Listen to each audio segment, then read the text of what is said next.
What a beautiful mess we are. What a crazy way to start my conversation with you. But we are. We are God's beautiful mess. Because out of our mess, we become His message. Or we can continue to be in a cycle of mistake.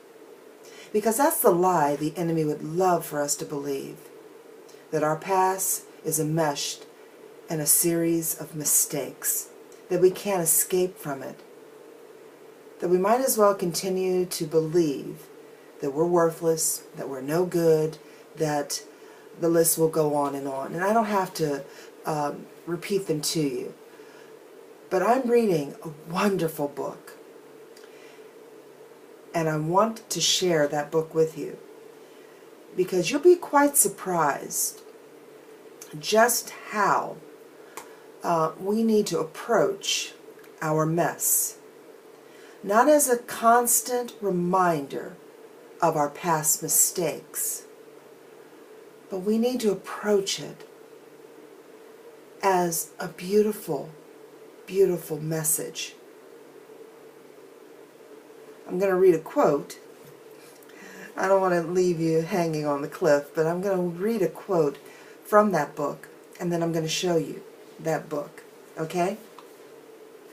The purpose of our suffering isn't to have a great testimony.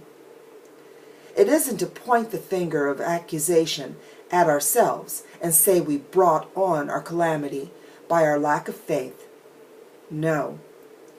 Trials and struggles and distresses simply help us become more like Jesus. Now that's from one of my favorite Christian authors. Her name is Mary DeMuth. And the book is called Beautiful Battle. A Woman's Guide to Spiritual Warfare. Now, don't get caught up on spiritual warfare as if you've got to go attacking with a sword under every spiritual rock to beat the crap out of every spiritual battle imp that's there. No, it's facing the truth about ourselves and the truth about our Savior. Yes, He is there for us. Yes, we can ask the tough questions. But in the beautiful battle, He has some very interesting answers that you'd be quite surprised as to how He answers them. We can vent, we can share our heart, we can tell Him how we feel.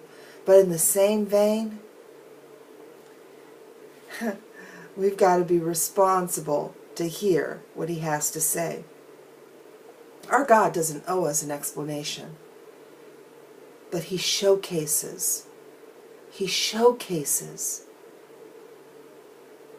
His beautiful creation. You might have been wounded in abuse.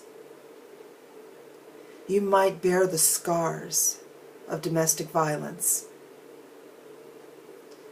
You might carry the burden of being molested as a child. But you can raise yourself victoriously with our Savior. So my challenge, my encouragement to you is trust our Savior in the beautiful battle that He has already won on your behalf. Walk with Him. Talk with Him. Share your scars with Him. It's a bit of food for thought, and I hope that you go out and get that book. Mary's website is www.marydemuth, and it's MaryEdemuth.com. You take care and have a blessed one.